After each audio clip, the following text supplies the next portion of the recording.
Margaret Thompson had always believed that the best part of living on the frontier world of New Haven was the silence. At 73, she had earned her peace after raising 5 children, burying a husband who died too young, and surviving the colonial wars that had claimed too many good people. Her small homestead sat at the edge of the whispering woods, where ancient trees swayed in the gentle breeze, and the only sounds were bird songs and the distant hum of the atmospheric processors that kept their little world habitable. That peaceful morning shattered when something massive crashed through the canopy. Margaret had been hanging laundry on the line behind her cottage when the sky erupted in flames. A streak of silver and gold tore through the atmosphere, trailing fire and smoke as it plummeted toward the forest. The impact sent tremors through the ground that knocked her teacup from the porch railing and set every bird in a 100-kilometer radius screaming into flight. For a moment, she stood frozen, her weathered hands still gripping a damp shirt. Then her grandmother instincts kicked in. Something was hurt out there. Something big, judging by the size of that crater, she could see smoking through the trees.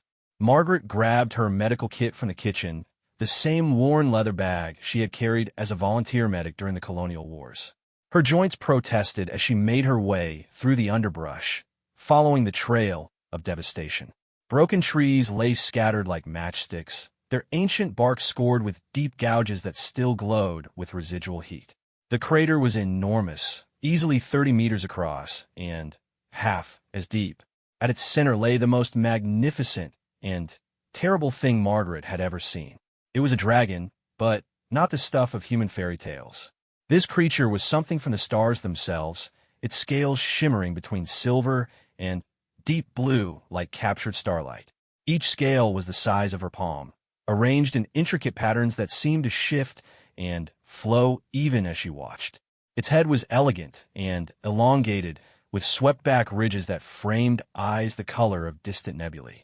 Even unconscious and clearly dying, it radiated an alien majesty that made her breath catch. The creature's left wing was mangled, the delicate membrane torn, and bleeding a luminescent fluid that pooled beneath its body. Deep gashes along its flank revealed what looked like pulse rifle wounds, the edges cauterized but still weeping that strange, glowing blood. Its breathing was labored, each exhale releasing small puffs of what looked like cosmic dust that sparkled and faded in the afternoon sun. Margaret had seen enough battlefield injuries to know mortal wounds when she saw them. This magnificent being was dying, alone, and far from home. She climbed down into the crater, her practical boots finding purchase on the scorched earth. Up close, the dragon was even more breathtaking. Its scales caught the light and threw it back in patterns that reminded her of the aurora displays she had loved as a child on Earth. Despite its size, there was something almost delicate about its features, an aristocratic bearing that spoke of intelligence and nobility. "Oh, you beautiful thing," she whispered, setting down her medical kit. "What do they do to you?" As if responding to her voice, one of those nebula-colored eyes opened. For a heartbeat, Margaret found herself staring into an intelligence older and deeper than anything she had ever encountered. The eye focused on her with obvious effort, and she could have sworn she saw surprise flicker in its depths. The dragon tried to lift its head, but the effort proved too much. Its eye closed again, and its breathing grew more labored. Margaret didn't hesitate.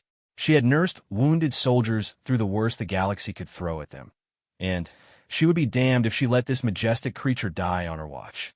She opened her kit and began assessing the damage with the practiced efficiency of someone who had spent too many years patching up the broken. The pulse rifle wounds were severe, but treatable. The wing was another matter entirely. She could stabilize the creature, but it would need proper medical attention, the kind that only the Colonial Medical Center could provide. The problem was that the Colonial Medical Center was staffed by people who would take one look at an alien dragon and see either a threat to be eliminated or a specimen to be studied. Margaret Thompson had not spent 73 years on various frontier worlds without learning to make hard decisions quickly. She activated her emergency communicator, the one that connected directly to her grandson's ship. Tommy was a good boy, even if he had inherited his grandfather's tendency to ask questions later and act first. If anyone could help her with this situation, it would be him. Tommy? It's Grandma. I need you to come home. Now. And bring your medical gear. Grandma? What's wrong? Are you hurt? She looked down at the dragon, whose breathing had steadied slightly under her ministrations. I'm fine, dear. But I found something that needs help, and it's too big for me to handle alone. How big are we talking, Grandma? Margaret smiled despite herself. About the size of your cargo hold, and significantly more beautiful. There was a pause. Grandma, you're not making sense. Just trust me, Tommy. And don't tell anyone else about this call. Not yet. Another pause, longer this time. I'm 2 hours out. Good boy. Margaret closed the communicator and looked back down at the dragon. Its eye had opened again, watching her with an expression that seemed almost curious despite its obvious pain. Don't worry, she said, gently placing a hand on one of the undamaged scales near its head. The scale was warm under her palm, with a texture like polished metal that somehow yielded slightly to her touch. My grandson's coming. We'll figure something out. The dragon's eye blinked once, slowly, and Margaret could have sworn it was trying to communicate something. Gratitude, maybe? Or perhaps just acknowledgement that it understood she was trying to help. She spent the next hour working to stabilize its injuries, using field dressings and synthetic plasma to stem the bleeding from its wing. The dragon remained conscious, but still, occasionally making soft sounds that reminded her of wind chimes in a gentle breeze. Every so often, it would look at her with those incredible eyes, and each time Margaret felt a little flutter of something she could not quite name. When Tommy's ship finally appeared over the treetops, Margaret was sitting beside the dragon's head, gently stroking the scales around what she assumed was its ear ridge. The creature had relaxed under her touch, its breathing easier now that the worst of the bleeding had been controlled. Tommy descended on his personal transport's grav lift, medical kit in hand, and expression worried. He was a good-looking young man of 25, with his grandfather's strong jaw and his grandmother's gentle eyes. He had inherited the family tendency towards stubbornness, but also their capacity for compassion. He stopped dead when he saw what was in the crater. Grandma, what in the seven hells is that? Language, Tommy, Margaret said automatically. And it's a dragon. An alien dragon, to be precise. Tommy stared at the creature for a long moment, his medical training warring with his common sense. Grandma, that's a Draknari. They're not exactly friendly to humans. This one's not exactly threatening anyone at the moment, Margaret pointed out. It's hurt, Tommy. Badly. And it's been nothing but polite since I found it. As if to prove her point, the dragon opened its eye and regarded Tommy with obvious intelligence. It made one of its wind chime sounds, softer this time, almost questioning. Tommy's expression softened despite himself. What happened to it? I guess it was running from someone and got shot down. The wounds look like pulse rifle damage to me. Tommy set down his kit and began his own assessment of the creature's injuries. His medical scanner beeped and whirred as it tried to make sense of alien physiology. Its life signs are stable, but you're right about the wing. That's going to need surgical repair, and I'm not equipped for anything this major. What about the medical center? Tommy shook his head immediately. Grandma, you know what they do. Admiral Chun would want it contained and studied. The scientists would want to dissect it. And the Colonial Defense Force would assume it's some kind of advanced scout for an invasion. Margaret had feared as much. Then what do you suggest? Tommy was quiet for a moment, studying the dragon with the same careful attention he brought to all his medical cases. There might be another way. I know someone who specializes in xenobiology. Dr. Sarah Chun, Admiral Chen's daughter. She's not military, and she's got her own medical facility on the other side of the planet. Completely independent operation. Can we trust her? With this? I think so. She got into xenobiology because she believes all sapient life deserves respect and care, regardless of species. If anyone would help a wounded dragon, it would be her. The dragon made another of its musical sounds, and both humans looked down at it. Its eye was fixed on Tommy now, and Margaret had the distinct impression it was evaluating him just as carefully as he had evaluated it. All right, Margaret said finally. Contact Dr. Chun. But Tommy, yes, Grandma. If she betrays this creature's trust, I will never forgive her. And neither will you. Tommy smiled, the expression transforming his face. Understood, Grandma. Let me make the call. As Tommy activated his communicator to contact Dr. Chun, Margaret continued her vigil beside the dragon. She had made her choice, and she would see it through. In her experience, the measure of a person, or perhaps a species, was how they treated those who could not help themselves. The dragon's eye found hers again, and this time Margaret was certain she saw something like gratitude in its depths. More than that, she saw recognition. This creature understood exactly what she was risking to help it, and it would not forget. Neither of them could have imagined, in that quiet moment beside the crater, that this simple act of compassion would soon echo across the galaxy and change the fate of two entire species. Sometimes the most important moments in history begin with nothing more than a grandmother who refuses to let anything suffer alone on her watch. Dr. Sarah Chun arrived at Margaret's homestead just as the twin suns began to set, painting the sky in shades of amber and rose.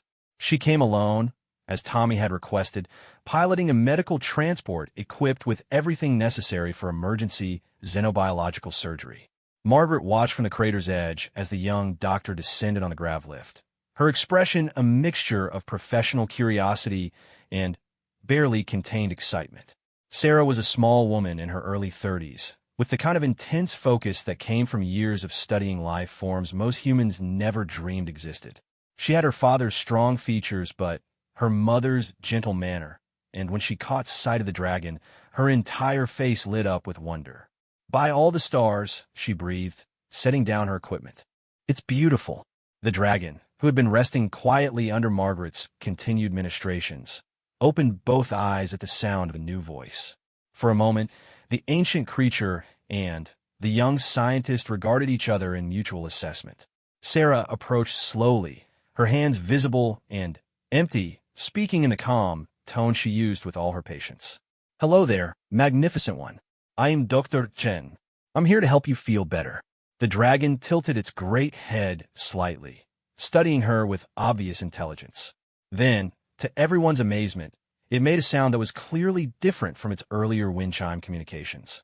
This new sound was lower, more complex, with underlying harmonics that seemed to resonate in their bones. Sarah gasped.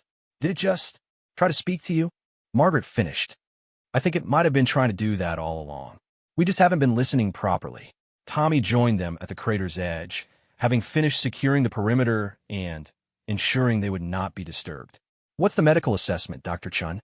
Sarah activated her advanced medical scanner, a device far more sophisticated than anything Tommy carried.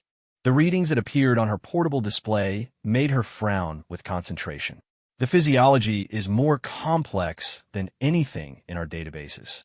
The bioluminescent blood suggests a completely different oxygen transport system than we use. The neural activity readings are off the charts, indicating intelligence levels that might exceed our own. And the energy signatures." She paused, recalibrating her scanner. "This is fascinating. The creature appears to generate and manipulate some form of exotic energy. It's not just injured, it's energy depleted. The wounds are healing themselves, but slowly, because it does not have enough power to accelerate the process." "Can you help it?" Margaret asked. "I can do better than that," Sarah said, her excitement growing. "If I'm right about the energy requirements, I can not only heal it, but potentially restore its full capabilities. But I'll need to move it to my facility. The surgical bay there has power couplings that might be compatible with its bioenergy systems." The dragon had been listening to their conversation with obvious attention. Now it made another of its complex vocalizations, this one with distinct, questioning inflections. Sarah looked at it thoughtfully, then did something that surprised everyone. She began to respond in kind, attempting to mimic the harmonic patterns she had heard. The dragon's eyes widened, and it responded immediately with a longer series of sounds. Sarah listened intently, then tried again, her scientific training allowing her to pick up the nuances of what might be a completely alien form of communication. "Remarkable," she murmured. "I think it's trying to tell me something about its condition." The tonal variations seemed to correspond to different concepts or meanings. Margaret smiled. "You're talking to it. More importantly," Tommy added, "it's talking back." The next hour was spent in careful preparation for transport. Sarah's medical facility was equipped to handle large xenobiological specimens, but moving a creature the size of a small spacecraft required delicate planning. The dragon, seeming to understand their intentions, cooperated as much as its condition allowed. During the transport preparation, Margaret made a decision that would prove crucial to everything that followed. Instead of staying behind at her homestead, she climbed into the medical transport alongside the dragon. "Grandma, you don't need to come," Tommy protested. "Dr. Chun has everything under control." Margaret settled into the jump seat near the dragon's head, close enough to continue the gentle contact that seemed to calm the creature. "This magnificent being trusted me first. I'm not abandoning it now." The dragon turned its great head toward her and made one of its musical sounds, softer and more complex than before. Margaret could have sworn she heard affection in those alien harmonics. The journey to Dr. Chin's facility took 3 hours through New Haven's night sky. The dragon remained conscious throughout, its eyes tracking the stars visible through the transport's viewports. Occasionally, it would make soft sounds, almost like it was trying to point out particular constellations or navigation markers. Sarah's xenobiological research station was a marvel of scientific engineering, built into a natural cave system that provided both protection and the massive space needed for her work. The main surgical bay was large enough to accommodate creatures up to 20 meters in length, with power systems designed to handle exotic energy requirements. The dragon's eyes widened as they brought it into the bay. The chamber was filled with soft, warm light that seemed to resonate with the creature's own bioluminescence. Equipment that looked almost organic in design lined the walls, and the power conduits hummed with a harmony that matched the dragon's earlier vocalizations. "This place," Margaret said, looking around in wonder, "it's designed for them, isn't it?" Sarah nodded as her medical team began setting up the surgical equipment. Not specifically for dragons, but for energy-based life forms in general. "I've been working on the theory that many advanced alien species might use bioenergy manipulation as a fundamental part of their physiology." The dragon made a longer, more complex sound, and Sarah paused in her preparations to listen. When the creature finished, she attempted a response, her pronunciation improving with each exchange. The dragon's response was immediate and enthusiastic, a cascade of harmonics that filled the chamber with something that sounded remarkably like laughter. "What did you say?" Tommy asked. Sarah grinned. "I think I just told it that this place was built with beings like itself in mind. And I think it said something equivalent to about time." The surgery took 6 hours.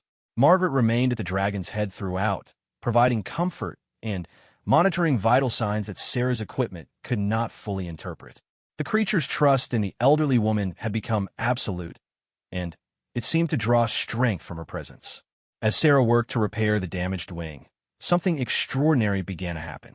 The dragon's natural healing abilities, boosted by the exotic energy being fed through Sarah's specially designed power couplings, accelerated beyond anything they had imagined possible. Not only did the wing tissue regenerate, but the membrane actually began to show improvements over its original structure. "This is impossible," Sarah murmured, watching her monitors. "It's not just healing, it's evolving. The energy infusion is causing the cellular structure to optimize itself." The dragon, despite being under heavy sedation, began to glow more brightly. The patterns in its scales shifted and flowed like captured aurora, and the chamber filled with the sound of its harmonious breathing. Margaret felt a warmth spreading through her hands where she maintained contact with the creature's head, a tingling sensation that seemed to flow from the dragon into her own body. By the time the surgery was complete, the change was dramatic. The dragon's scales gleamed with renewed vitality. Its breathing was strong and steady, and when it finally opened its eyes, they blazed with intelligence and power that had been absent before. But the most remarkable change was yet to come. As Sarah began disconnecting the power couplings, the dragon spoke, not in its musical harmonics, but in perfectly clear, accented standard galactic. "I thank you, kind healers," the dragon said, its voice resonating through the chamber like distant thunder. "You have given me more than my life. You have given me hope." The silence that followed was profound. Sarah dropped her medical scanner. Tommy's mouth fell open. Margaret, however, simply smiled and patted the dragon gently on what she now realized was its cheek. "You're very welcome, dear," she said. "I'm glad you're feeling better." The dragon's head turned toward her, and for the first time, Margaret saw what looked distinctly like a smile on its elegant features. "You call me dear, small grandmother. In all my centuries, no one has ever used such a term of endearment for one of my kind." "Well then," Margaret said practically, "it's about time someone did." The dragon's laughter filled the chamber, a sound like crystal bells mixed with distant starlight. "Indeed. But I fear my presence here may bring danger to you all.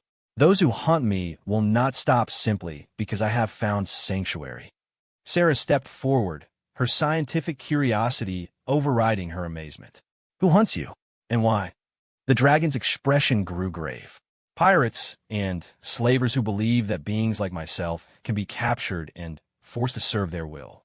They have been pursuing me across 3 systems. I came to this world hoping to lose them in the sensor interference from your atmosphere processors. But they followed you here?" Tommy asked. "I fear so. And they will not be pleased to discover that I have not only survived but been restored to full strength." The dragon paused, looking directly at Margaret. "I cannot stay here. My presence puts you all at risk, especially you, kind grandmother, who opened your heart to me without hesitation." Margaret met the dragon's gaze steadily. "What's your name, dear one?" "I am called Zephyrion of the Starwind clan," the dragon replied. "And you are Margaret Thompson, grandmother of warriors and healer of the wounded. I know this because I have looked into your heart, and I find it pure." "Well then, Zephyrion," Margaret said firmly, "you're not going anywhere until you're fully recovered. And if these pirates want to cause trouble, they'll have to go through us first." The dragon stared at her in amazement. "Grandmother Margaret, you do not understand. I am speaking of warships and beings who traffic in death across the galaxy. And I'm talking about my family," Margaret replied calmly. "Tommy here is one of the finest pilots in the sector. Dr. Chun has resources and connections that would surprise you. And I've been dealing with bullies for 73 years. They don't impress me much." For a long moment, Zephyrion said nothing. Then, slowly, the great dragon lowered its head until it was level with Margaret's, looking directly into her eyes. "You would protect me," it said softly, "as I would protect you. That's what families do," Margaret said simply. And in that moment, something fundamental shifted in the chamber. Margaret felt it as a warm glow that seemed to emanate from Zephyrion and flow through all of them. Sarah gasped as her equipment registered energy readings unlike anything she had ever seen. Tommy felt a sudden sense of connection, as if invisible threads now linked him to the magnificent creature before them. "What just happened?" Sarah whispered. Zephyrion raised its head, its scales now glowing with patterns none of them had seen before. When it spoke, its voice carried harmonics that seemed to resonate in their very souls. "Among my people, there's an ancient bonding ritual. It is used to create family ties between beings of different species, a connection that transcends blood and biology. It has not been performed in over 1,000 years, because we believe no other species was worthy of such trust." The dragon looked at each of them in turn.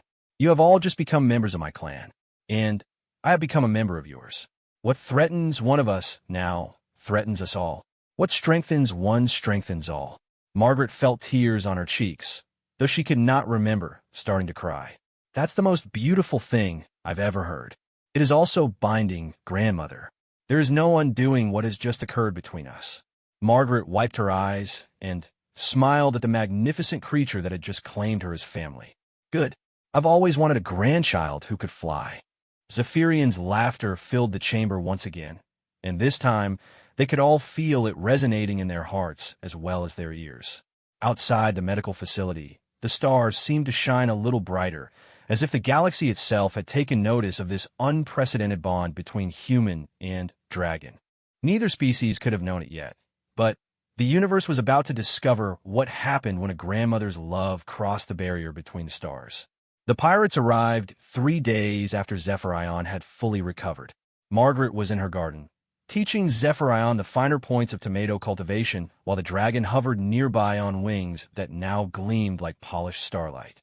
The recovery had been nothing short of miraculous.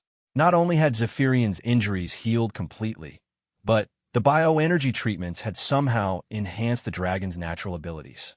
The creature could now generate localized gravity fields, manipulate electromagnetic energy with surgical precision, and, most remarkably, share sensory experiences with its newly bonded human family. "You see, dear," Margaret explained, carefully pruning a particularly vigorous vine.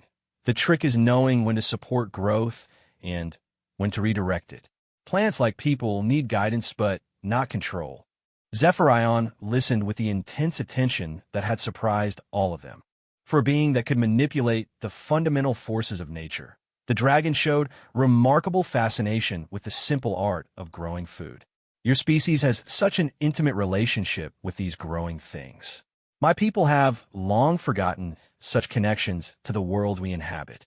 "That's because you've been flying between the stars for too long," Margaret said with the gentle authority of someone dispensing wisdom to a beloved grandchild. "Every being needs roots, even dragons."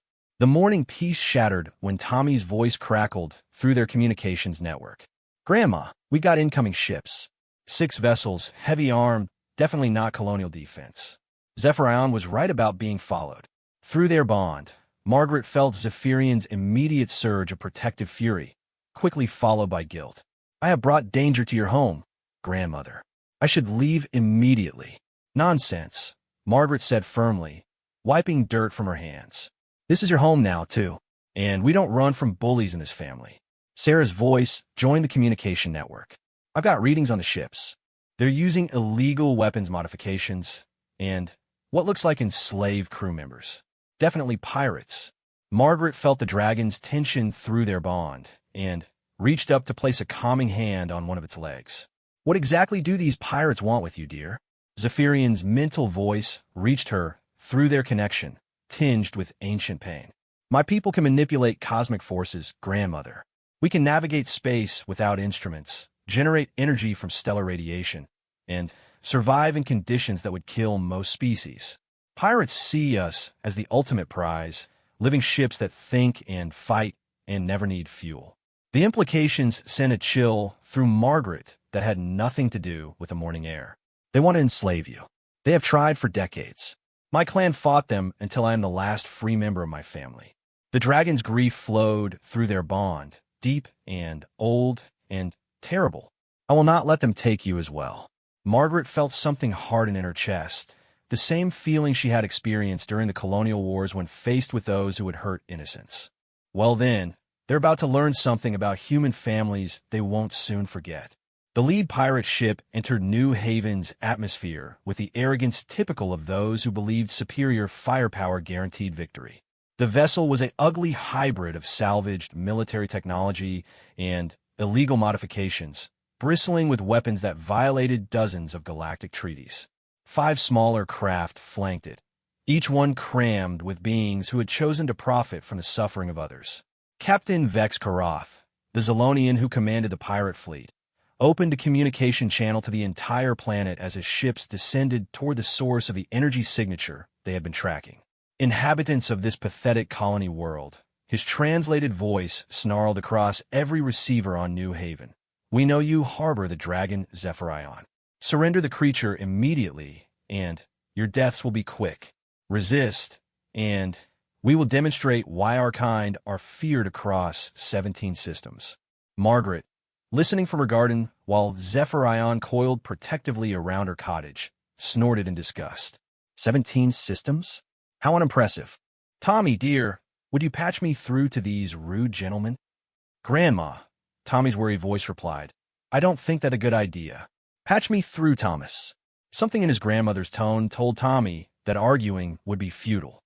"You're connected, Grandma."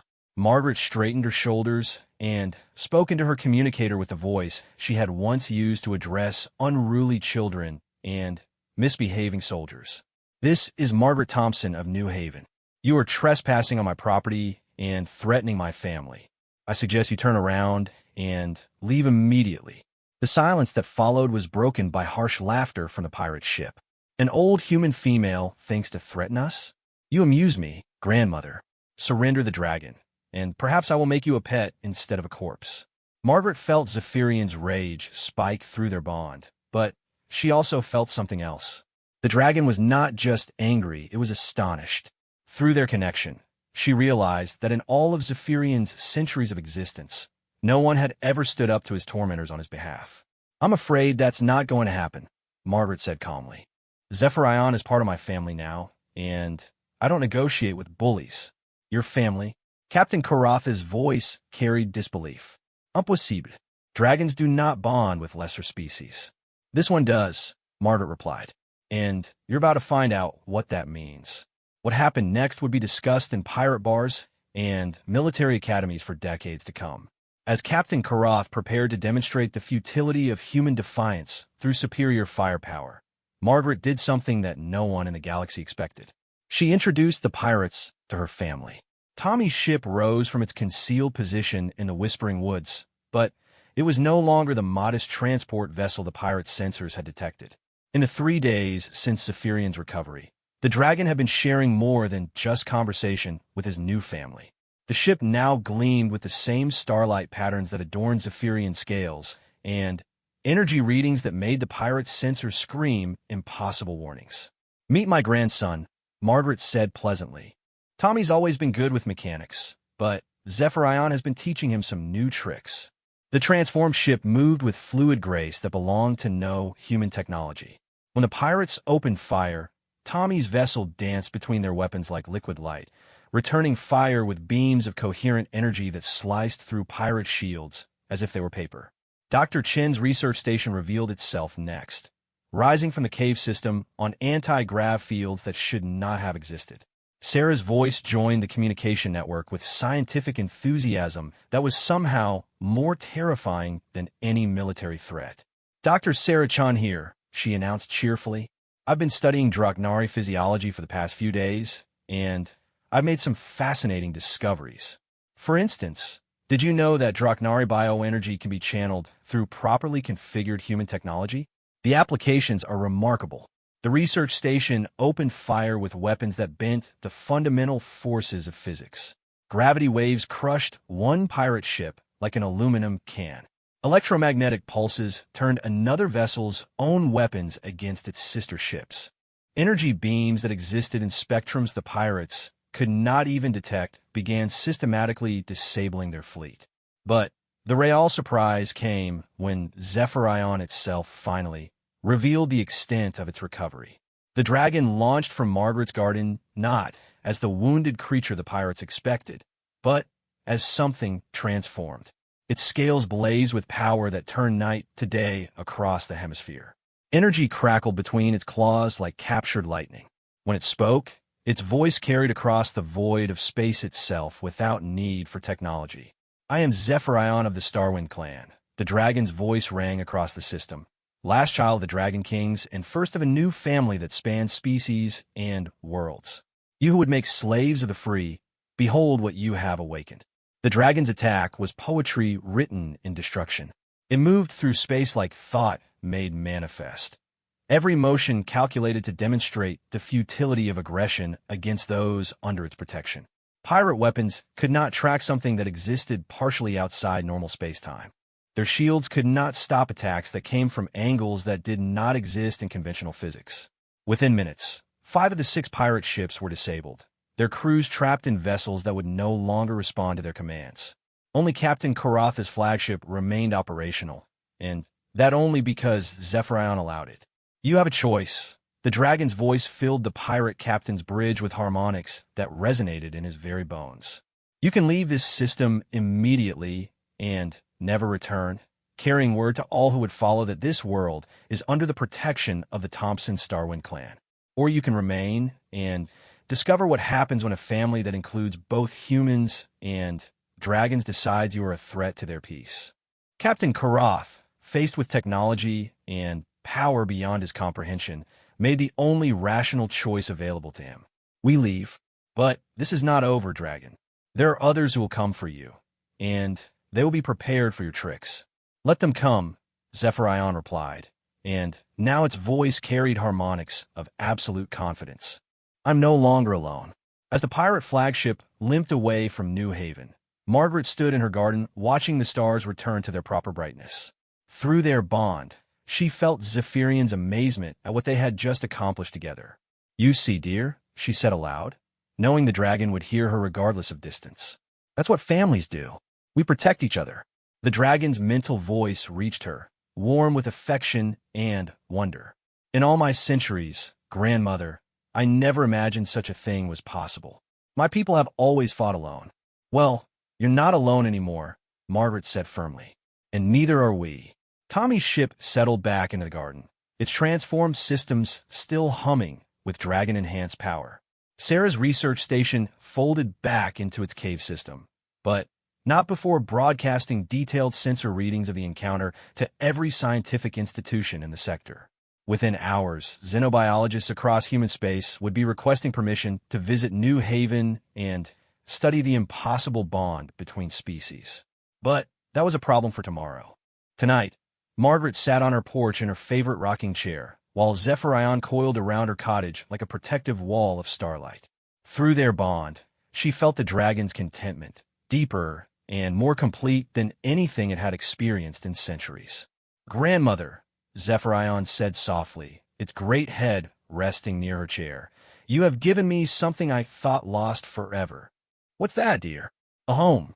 Margaret reached out to stroke the dragon's snout, marveling as always at the warmth of those incredible scales. "You've given me something too." "What is that?" Margaret smiled as she looked up at the stars where Tommy's enhanced ship patrolled their airspace, and Sarah's station monitored for any further threats. Around them, the Whispering Woods had settled into their normal evening symphony, but now there were new harmonics in the mix, dragon songs that spoke of peace and protection. "You've reminded me that family isn't about blood or species," she said.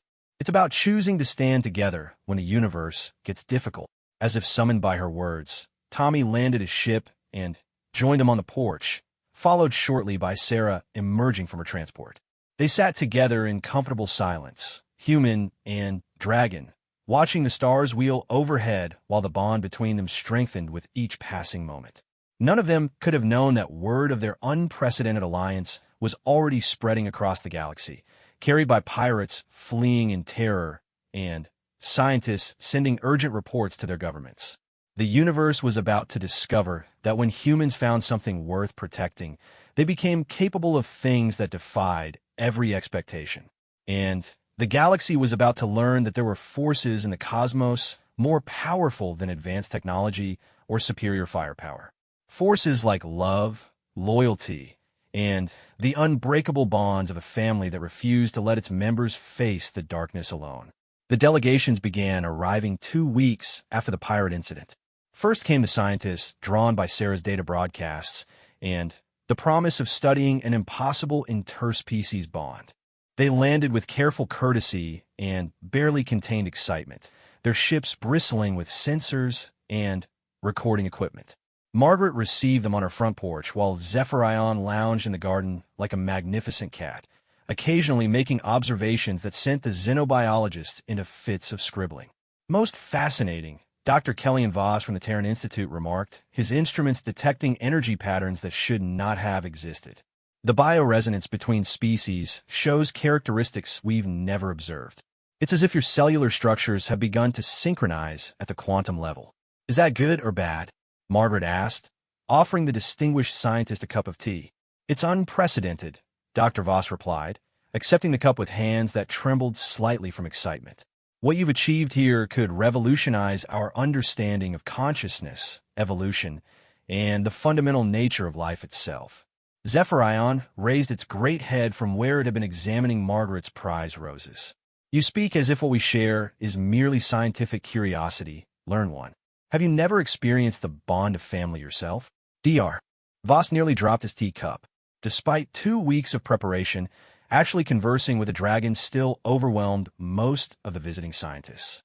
"Yes, of course. But the neurochemical pathways involved in human familial bonding cannot possibly function across species barriers." "Cannot?" Margaret asked mildly. "But they obviously do, which is what makes this so remarkable," Dr. Voss exclaimed. "According to everything we know about biology, consciousness, and evolution, what you've accomplished is impossible." Through their bond, Margaret felt Zephyrian's amusement. The dragon had been enjoying the scientist's confusion immensely. Perhaps, the dragon suggested gently. Your understanding of what is possible needs revision. The conversation was interrupted by Tommy's voice over their communication system. Grandma, we got more visitors incoming. This time it's official. Margaret looked up to see a formation of sleek vessels approaching through New Haven's atmosphere. The ships bore the distinctive markings of the Galactic Council, the governing body that attempted to maintain peace between hundreds of different species and civilizations. Oh dear, she murmured. I suppose they were bound to take notice eventually. The lead ship landed with ceremonial precision in the clearing that had become an impromptu spaceport near Margaret's homestead. A delegation of beings representing a dozen different species disembarked, led by Ambassador Thylon Morvek, a Zenturian whose blue-scaled features bore an expression of careful diplomatic neutrality. Ms. Thompson, the ambassador said, his universal translator rendering his words in perfect standard galactic. I am Ambassador Morvek of the Galactic Council. We have come to discuss the situation you have created here. Margaret stood up from a rocking chair and smoothed her dress. Would you like some tea, Ambassador? It's a lovely afternoon for visitors. The ambassador's irides rose slightly at her casual response. Behind him, his aide whispered urgently about proper diplomatic protocols. Ms. Thompson, I think you may not fully understand the significance of what has occurred here. The bond between your species and the Dragnari represents a development that could affect the balance of power throughout the galaxy. Does it? Margaret asked politely. How so? Zephyrion flowed from the garden to stand behind Margaret's chair, its presence both protective and magnificent. The dragon scales reflected the afternoon's sunlight in patterns that seemed almost hypnotic to the assembled diplomats. Honored Zephyrion, Ambassador Morvek said, including the dragon in his formal address. Your people have been considered among the most powerful and isolated species in known space. The establishment of an alliance with humanity raises questions about future galactopolitics that my government feels must be addressed. Alliance, Zephyrion repeated, its voice carrying harmonics of gentle amusement. Is that what you believe this to be? What would you call it? The ambassador asked. Margaret reached up to touch Zephyrion's nearest talon, the gesture automatic and affectionate. Family, she said simply. The word hung in air between the species, carrying implications that none of the diplomatic protocols had prepared the delegation to handle. Ambassador Morvek's expression shifted from diplomatic caution to something approaching bewilderment. Family, he repeated slowly. You consider an ancient Dragnari to be family? I consider Margaret Thompson to be my grandmother, Zephyrion said, lowering its great head until it was level with the ambassador's. Her grandson is my nephew. Dr. Chun has become my sister. They are clan-bonded to me, and I to them, in ways that supersede politics or species. Dr. Voss, still present with his scientific team, looked up from his instruments with excitement. The energy patterns just spiked again. Whatever mechanism creates the bond between them responds to emotional reinforcement. Ambassador Morvek raised a hand for silence, his attention focused entirely on the dragon and the elderly human woman. If I may ask, what does this family bond mean in practical terms? Margaret and Zephyrion exchanged a glance that somehow managed to convey entire conversations. Through their mental connection, Margaret felt the dragon's request for permission to demonstrate something that had been growing stronger each day since their bonding. Perhaps, Zephyrion said carefully, it would be easier to show you. The dragon straightened to its full height and spread its magnificent wings, but instead of preparing for flight, it began to glow with the soft radiance that marked the use of its bioenergy abilities. The patterns in its scales flowed and shifted, and suddenly the air around them shimmered with visible force fields. Zephyrion has been teaching us to share more than just emotions, Margaret explained as she felt a familiar tingling sensation that marked the beginning of their deeper connection. We can share knowledge, experiences, and abilities. Ambassador Morvek took an involuntary step backward as Margaret's own body began to emit a faint luminescence that matched the dragon's glow. What are you doing? Showing you what family means, Margaret replied, and her voice now carried harmonics that belonged to no human throat. What happened next would be recorded in diplomatic archives and studied for generations. Margaret Thompson, 73-year-old grandmother and retired frontier medic, rose gently from her rocking chair and began to float 3 feet above the ground. Energy crackled softly around her hands, the same exotic forces that powered Draknari biomanipulation. Through her bond with Zephyrion, she had gained access to abilities that belonged to one of the most powerful species in the galaxy. But the demonstration went both directions. Through the same connection, Zephyrion experienced something that no member of its species had ever known.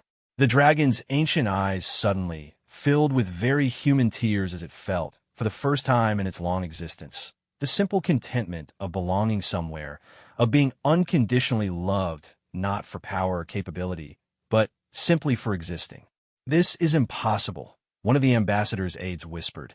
"No," Dr. Voss said, his voice filled with wonder as he watched his instruments register readings that redefined the boundaries of xenobiology. "This is evolution." Margaret settled gently back in her chair as the energy fields faded, but the glow around both her and Zephyrion remained, softer now, but clearly permanent. Through their bond, she felt the dragon's profound gratitude for allowing the demonstration, and she patted its talon affectionately. "The sharing of abilities is the least remarkable thing about our bond," she told the stunned diplomats. "What matters is that we found family across the stars." Ambassador Morvek stood in silence for several long moments, his diplomatic training warring with the evidence before his eyes. When he finally spoke, his voice carried a new note of respect. "Ms. Thompson, in all my years of galactic diplomacy, I have never encountered anything remotely similar to what you have achieved here. The implications are—" He paused, searching for words. "They could change everything." "How so?" Margaret asked, though she suspected she already knew the answer. "If humans and Draknari can form bonds this profound, what other alliances might be possible? What other species might find common ground through emotional connection rather than political necessity? You may have accidentally created a new model for galactic civilization."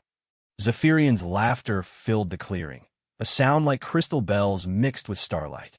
"Accidentally, Ambassador? You underestimate the wisdom of grandmothers."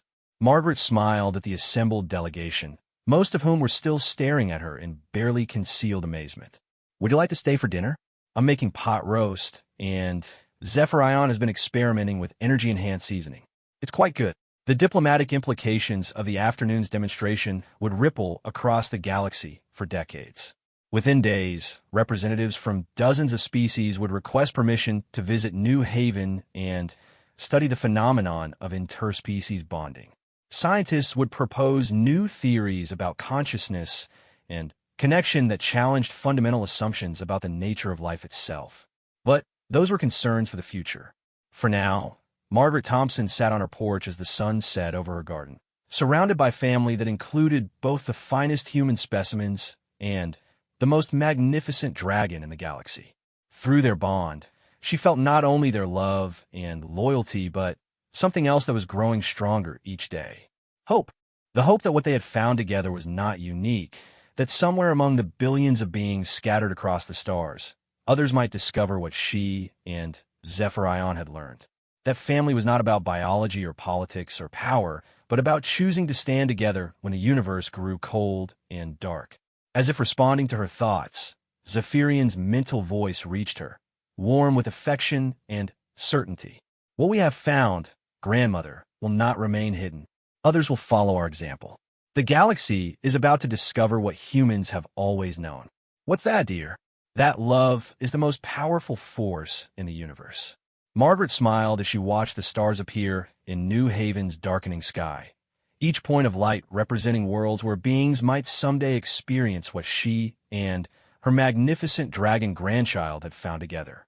The future was coming, and it would be built not on conquest or dominance, but on the simple revolutionary idea that family could span species, worlds, and the vast empty distances between stars.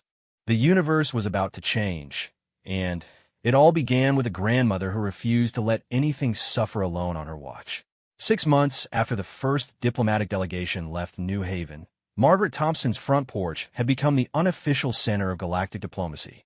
The rocking chair where she held court each morning had been reinforced with Draknari biometal at Zephyrian's insistence, though Margaret maintained it looked exactly the same as it always had.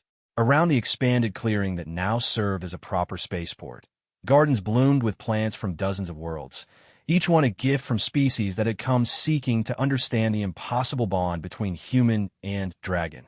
This particular morning brought visitors that even Zephyrion had not expected. The ship that settled onto the landing pad bore markings that made the dragon's scales ripple with astonished recognition.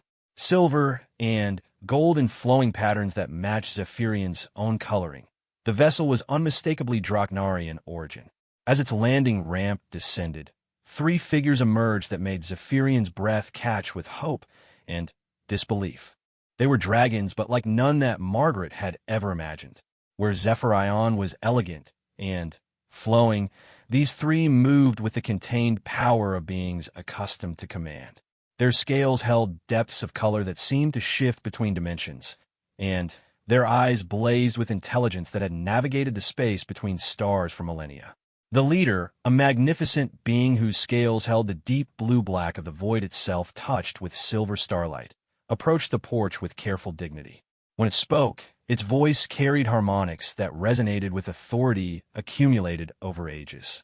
Zephyrion of the Starwind clan, the ancient dragon, said formally, "I am Astralin of the Cosmic Winds, elder speaker for the Draknari High Council. We have come because the impossible has occurred." Zephyrion rose from where it had been coiled around Margaret's cottage, its own voice carrying notes of profound respect mixed with barely contained emotion. "Elder speaker, you honor us with your presence. But I am no longer Zephyrion of the Starwind clan alone." The ancient dragon's head tilted slightly, studying the younger Draknari with eyes that held the accumulated wisdom of eons. "Yes, we have heard. You claim to have found family among the humans." "I claim nothing," Zephyrion replied firmly. "I have found everything." Margaret set down her teacup and rose from her chair, smoothing her dress as she always did when receiving important visitors. The gesture was so perfectly, endearingly human that all three elder dragons focused on her with expressions of fascination. "Would you like some tea?" she asked politely. "I've been experimenting with energy-infused brewing techniques that Zephyrion taught me. It's quite refreshing." Elder Astralin stared at the small human female for several long moments before responding. "You offer refreshment to beings who could level your world with a thought. I offer hospitality to guests who have traveled far from home," Margaret corrected gently. "Ability doesn't determine character, dear one." The endearment sent ripples of shock through the visiting dragons.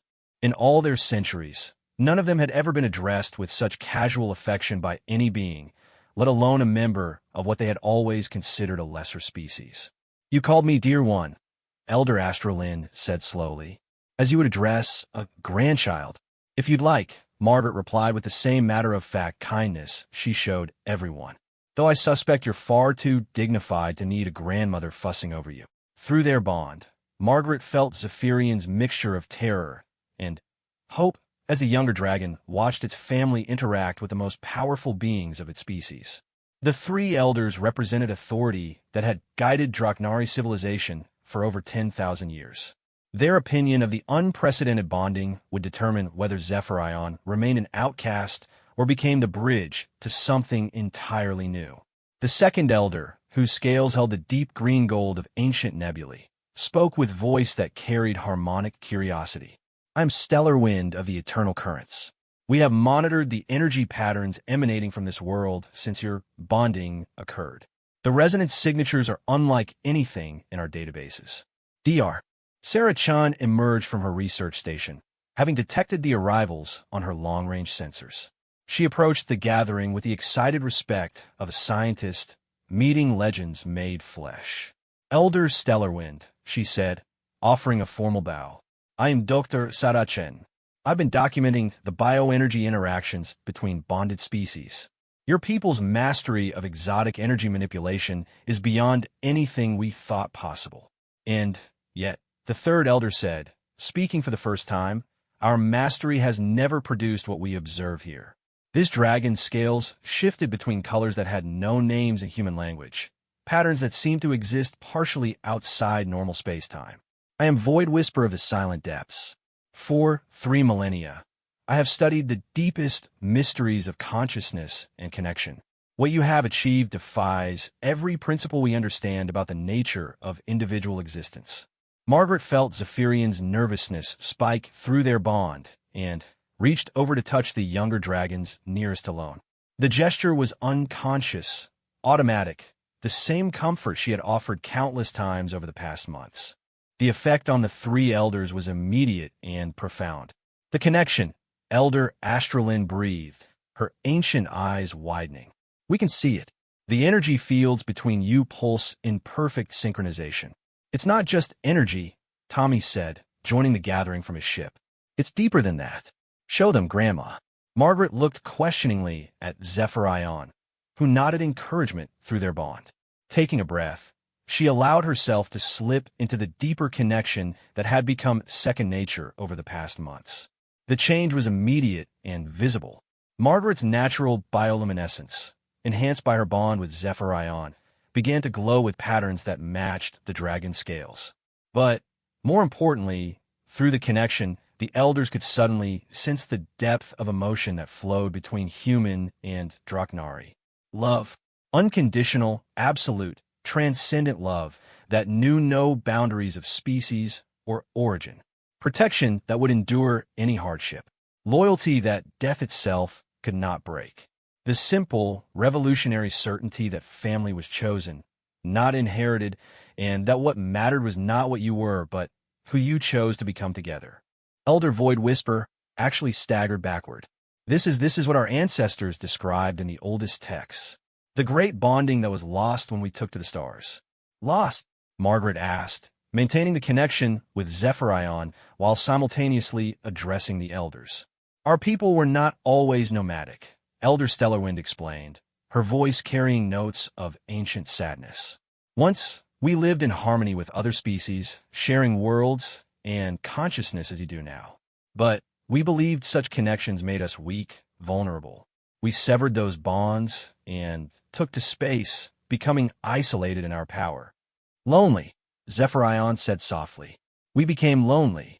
Elder Astralin's great head turned toward the younger dragon, and for the first time, her expression showed something other than ancient authority. Yes, child, we became unutterably lonely. Margaret felt a surge of compassion that surprised even her. These magnificent beings, masters of cosmic forces and travelers between stars, had cut themselves off from the very connections that made existence meaningful. They had chosen power over love and spent millennia paying the price. It doesn't have to stay that way, she said gently. Family can be found again. The elders of dozens of species have requested audiences, Sarah added, consulting her datapad. The Zentorians, the Vegan Confederacy, the Crystalline Communes, even representatives from the AI collectives. Everyone wants to understand what we've accomplished here. Elder Void Whisperer's scales shifted to patterns of deep contemplation. They seek to replicate the bonding process. They seek connection, Margaret corrected. The same thing you're seeking by coming here. The 3 elders exchanged glances that conveyed entire conversations in harmonics too complex for human ears to detect. Finally, Elder Astralin spoke with voice that carried the weight of a decision that would reshape Draknari civilization. Zephyrion of the Starwind clan, you have accomplished what we believed impossible.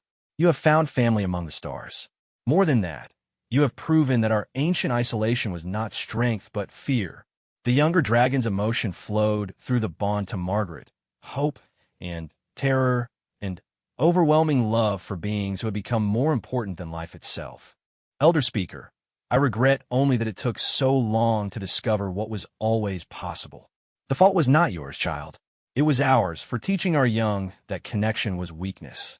Elder Astralin turned to Margaret with an expression that held millennium of accumulated wisdom. Grandmother Thompson. Margaret blinked in surprise. Yes, we have come to ask if an ancient and lonely people might find place in your family. The question hung in the air like starlight given voice. Around the clearing, dozens of beings from across the galaxy held their breath waiting for the answer. Scientists, diplomats, refugees, and seekers who had all come to New Haven hoping to understand the magic that had transformed a simple act of kindness into the foundation for galactic revolution. Margaret smiled with the gentle warmth that had once comforted crying children and wounded soldiers. Of course, dears.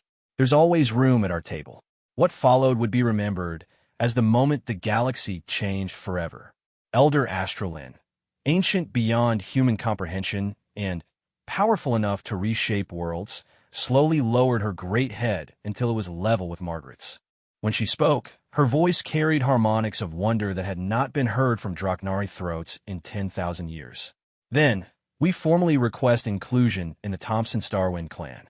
The bonding that occurred in the next moments defied every scientific instrument trying to record it. Energy patterns that existed in dimension science had never map-flowed between beings separated by millions of years of evolution. Consciousness touched consciousness across barriers of species and time, creating connections that would endure long after the last star burned out. Margaret felt it all through her bond with Zephyrion, the magnificent expansion of family that now included not just dragons, but the bridge to countless other species seeking the same connection. Through the youngest dragon's senses, she experienced the overwhelming gratitude of the elders as they felt, for the first time in eons, the simple joy of belonging. But perhaps the most remarkable moment came when Elder Void Whisper, master of cosmic mysteries and keeper of ancient secrets, made a sound that Margaret recognized immediately despite never having heard it from a Draknari throat before. The ancient dragon giggled. "Did you just?" Margaret asked, delighted. "I believe I did," Elder Void Whisper replied with wonder. "I had forgotten that joy could be so immediate." As the sun set over New Haven that evening, Margaret sat on her porch, surrounded by family that now spanned species, worlds, and the vast distances between stars. 3 ancient dragons coiled around her cottage alongside Zephyrion, their combined presence turning the evening into something that glowed with captured starlight. Tommy and Sarah moved among their new relatives with the easy acceptance of humans who had learned that love knew no boundaries. But the greatest change was in Zephyrion itself. Through their bond, Margaret felt the younger dragon's overwhelming happiness as it realized that it was no longer the last of its kind to know family. The loneliness that had haunted the Draknari for millennia was ending, replaced by connections that would grow stronger with each passing day. "Grandmother," Zephyrion said softly as the stars appeared in New Haven's sky, "what we have begun here will spread across the galaxy." "I hope so, dear," Margaret replied, reaching up to stroke the dragon's snout. "Everyone deserves family.